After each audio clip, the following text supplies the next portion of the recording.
The whole goal of the trip is to look at innovation and how we can use innovation with the diverse groups of teens that we're working with on a daily basis.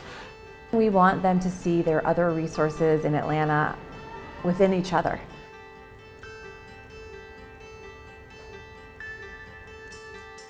It's providing them perspective to look at Israel in a productive way for them, to present it in a way that they will not think that we're trying to smooth or to beautify things that are not really there. I think teenagers are smarter than that. And innovation isn't necessarily the most high-techy film about. It can also be, let's look at this really old tradition, a new pair of eyes, and hey, it just touched my heart.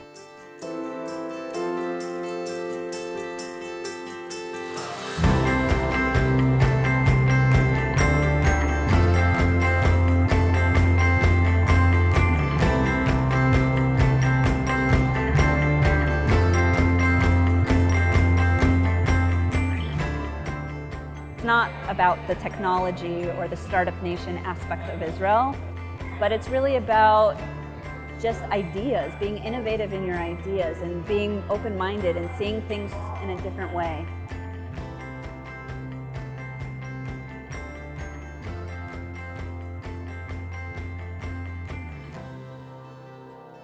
We are actually going to create art today, but we don't have any art tools. Okay, we don't have pencils, we don't have brushes. And this is not really about making art, this is about communicating. What we're going to do today is a collage. You are invited to try many different objects, and the ones that don't work, I just move them aside, and you'll move them aside, and you'll try something else. This is not about the art. This is more about what the art enables, the communication that it enables in words. When doing art, it's so easy to be negative and to see yourself critically and to see your own critically and look at every other piece of art and see, wow, that's so cool. And it's hard to see the quality of your own art. One of the most beautiful things actually that our artist said was, creativity in many ways is about forgiveness. In any art activity, to really push that concept of forgiveness and let them really revel and take joy in the beauty that they've created, in the communication and the sharing that their art was, and not about the technical. This object picked me. This is the tension between the land of milk and honey and the complicated Israel. Do I play my role as educator to get people to love the place and then criticize? Do I bring it the same way, taking under consideration that people might just say, this is not what I signed up for the Jewish people? So it's a conflict, it's a conversation. The things that we're doing on the trips, the experiences that we're having, every one of them is reminding me this is why I work with teenagers. And it's pushing me to think harder and be more innovative and more creative to give them positive Jewish experiences.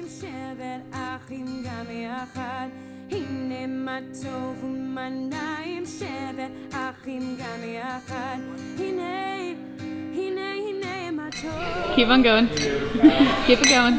Don't stop. Can't stop. It seems like you came all over just to visit Israel, of course, and drink some wine. Yeah. But to find some solutions or answers. I'm trying to understand what is the problem. There are some teens who are very, very engaged, and there are some who identify as a Jew in name only. And our goal is to reach out and find them through a myriad of different kinds of experiences. It's not rocket science in a lot of ways, that it's really just paying attention to what's going on and what the kids are looking at and interested in and thinking about, okay, what's the way it can connect them? How do I grow more as a Jewish educator on this trip, and what are the things I can take away to help my teens love more than just youth group and summer camp and the community and the social aspect?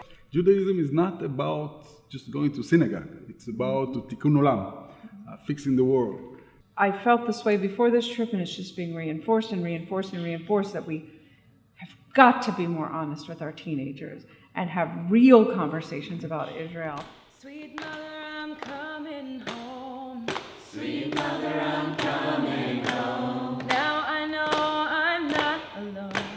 Now I know I'm not alone. 'Cause I've been far, now I'm close, Sweet mother, I'm coming home.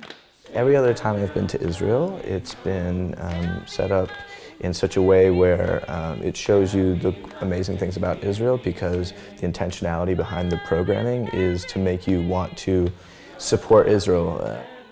However, this trip was more focused on me. It wanted me to grow and develop myself as both a professional, as an American Jew, and as a human being through incredible programming with unique perspective on what does it mean to be innovative, and what does it mean to be an educator, and what does it mean to be an artist, what does it mean to be any number of things. I understand that you're here to experience Israel, and you come from backgrounds that has to do with the Jewish identity, I would say, of Israel. But what I'm going to try to do here is also kind of present to you Israel from a different lens, present to you Israel from, I would say, beyond its Jewish identity. A lot of the times when I used to fly abroad and give speeches, they just immediately assume I'm Jewish. And people are not aware that inside of Israel, 25% are not even Jewish. And that's when I felt like I had a sense of responsibility to also represent the minorities within inside of Israel to the world abroad. I kind of want to work tirelessly towards a point in time in the future where people, Arabs and any other minority within inside of Israel, can also say, I'm an Israeli, period. I'm claiming my right and my beings inside of Israel and saying to Israel, if you truly are a Jewish democratic state, then let's be democratic. I want to see where is it that I fit in the Israeli society. I want a seat at the decision-making table. We teach our kids about Israel and to love Israel and to love her people, but we don't necessarily include all of her people. And as Jewish educators, to have the opportunity to realize that we need to include the minorities of Israel, which includes the Arab Israelis, is something really important for us as educators to incorporate into our curriculum. When's the last time that you touched this? Before the rain came, it felt kind of dry. It was lifeless. And then when the rain came and you smelled it, it smelled and felt like life a little bit. You know, you can't have a beautiful pot without each of the pieces working together. You can't have a society without each of the pieces working together. And you know, we can't do our jobs without knowing who we are as ourselves, and then providing that and being self-aware to say, okay, I'm really great at this, but need help on that to make that perfect, you know, pair and that perfect match. This wasn't something that necessarily everyone in the group was absolutely comfortable with, whether it was the meditation aspect or literally the playing in the dirt. And sometimes we shy away from doing the messy projects because, you know, it's messy. But don't be afraid to get dirty. Don't be afraid to step outside your comfort zone. Everybody learns and feels things and digests things in very, very different ways. And I feel like we can bring meaning to Judaism in out-of-the-box ways, like in new ways, in ways that aren't tefillah from a siddur, in ways that aren't making people repeat what you've just said to them or making them read a language that they don't understand.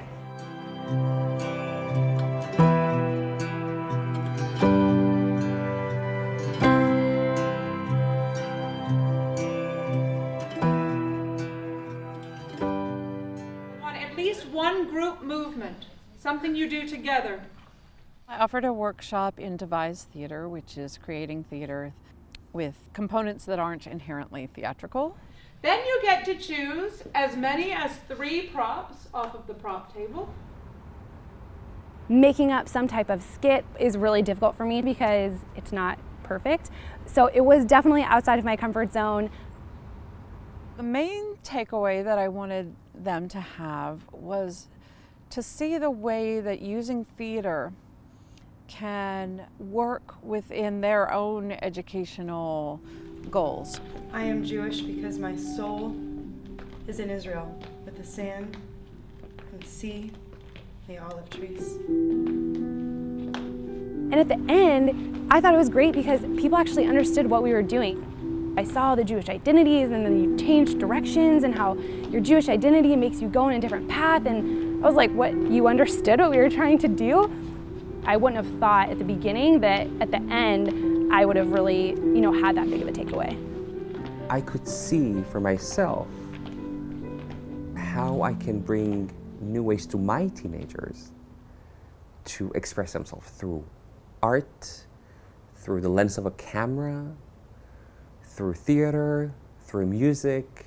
That's what I wanted the group to have, but it came together for me as well. How do we celebrate all the various ways that our youth are living their Judaism that's not necessarily in the traditional youth group or madrachim? I feel like also my job is like I have to make them fall in love with Israel so that they want to go on birthright, and then they come, and then I feel like they can start to learn some of the complexities and struggles. This is us. We are 14-year-old girls from the 80s. Gold back. And this is what I hope that we will be when we get back, as a relay team, passing along information, passing along resources. I mean, that's part of the beauty of this kind of a group, right? Let's use each other effectively so that we can, benefit from each other's, strengths and experiences. It's pretty rare to take a full week to reflect and learn and brainstorm. Really focused on thinking about the work that I do and how I can do it better. That's the biggest gift that this trip has given me. It works. That bringing together smart, awesome educators breeds more energy, more excitement, and of course being in the land of Israel is just inspiring. It's really easy to become close with good people. I feel so deeply connected to these people that are not from my culture to a degree. We don't dream in the same language.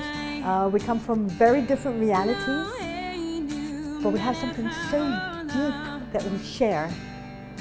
And I think that's one of the most unique things about Judaism, the sense that you have a really huge family. You might not know them. You might not really like all of them, but they're family.